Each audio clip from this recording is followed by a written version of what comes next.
नमस्कार दोस्तों, मेरे YouTube चैनल पे मैं आप सभी का स्वागत करती हूँ। जैसा कि आप सभी जानते हैं, आज करवा चौथ है।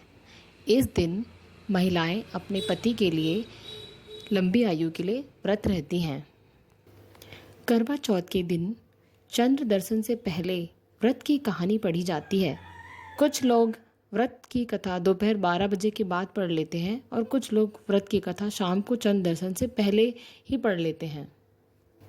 कार्तिक मास के कृष्ण पक्ष की चंद्रोदय व्यापिनी चतुर्थी के दिन करवा चौथ का व्रत किया जाता है। इस साल यह व्रत 1 नवंबर को रखा जाएगा। पति की दीर्घायु एवं अखंड सौभाग्य के लिए इस दिन भाल चंद्र गणेश जी की अर्चना की जाती है। करवा चौथ में गणेश चतुर्थी के व्रत की तरह दिन भर उपवास रखकर रात में चंद्रमा को अर्घ्य देने के बाद ही भोजन या फलाहार का विधान है। यह व्रत सौभाग्यवती महिलाएं अपने परिवार की परंपरा के अनुसार करती हैं। इस व्रत को 12 या 16 वर्ष तक लगातार किया जाता है। इसके बाद इसका उद्यापन भी किया जा सकता है।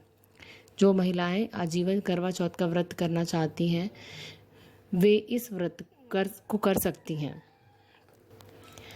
तो दोस्तों, अब हम सुनते हैं करवा चौथ की कथा। एक साहूकार के 7 लड़के और 1 लड़की थी। सेठानी के सहित उसकी बहुओं और बेटी ने करवा चौथ का व्रत रखा था।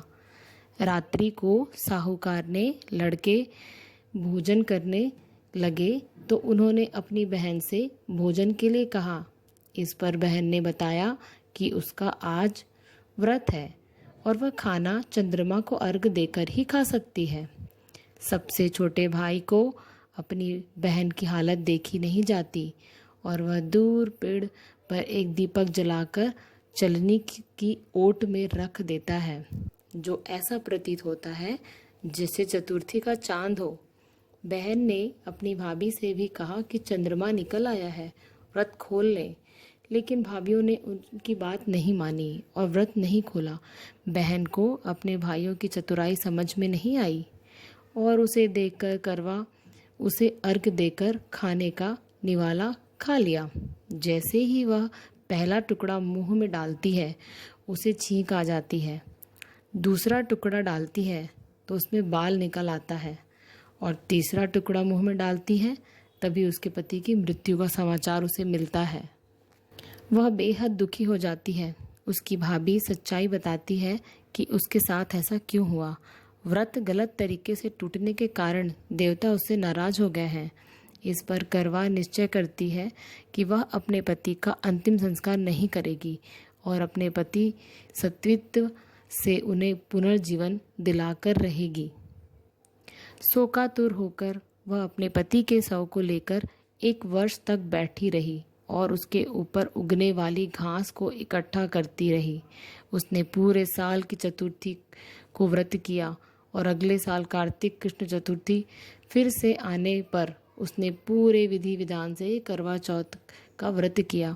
शाम को सुहागिनों से अनुरोध करती है कि यम सुई ले लो, पिए सुई दे दो, मुझे भी अपने जैसी सुहागिन बना दो। जिसके फलस्वरूप करवा माता और गणेश जी के आशीर्वाद से उसका पति पुनः जीवित हो गया। जैसे गणपति और करवा माता ने उसकी सुनी, वैसे सभी की सुने, सभी का सुहाग अमर रहे।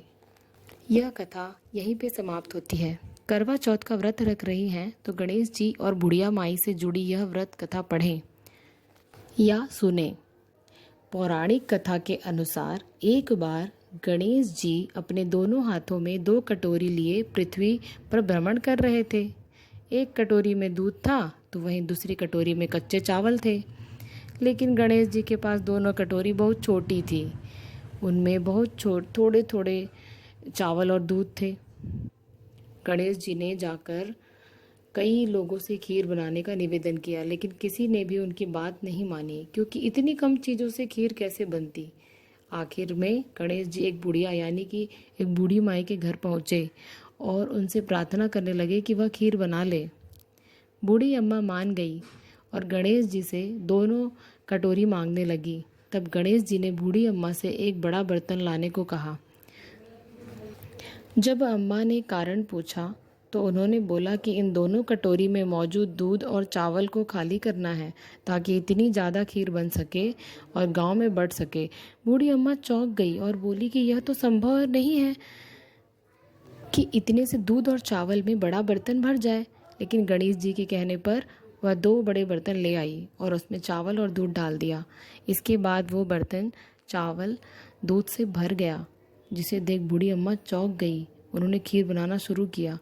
बूढ़ी अम्मा खीर बनाकर बाहर गांव वालों को बुलाने के लिए जाने लगी और गणेश जी से बोली कि आप नहा लीजिए, इसके बाद आपको भोग लगाकर ही गांव में खीर बांटूंगी। बूढ़ी अम्मा गांव वालों को बुलाने के लिए बाहर चली गई।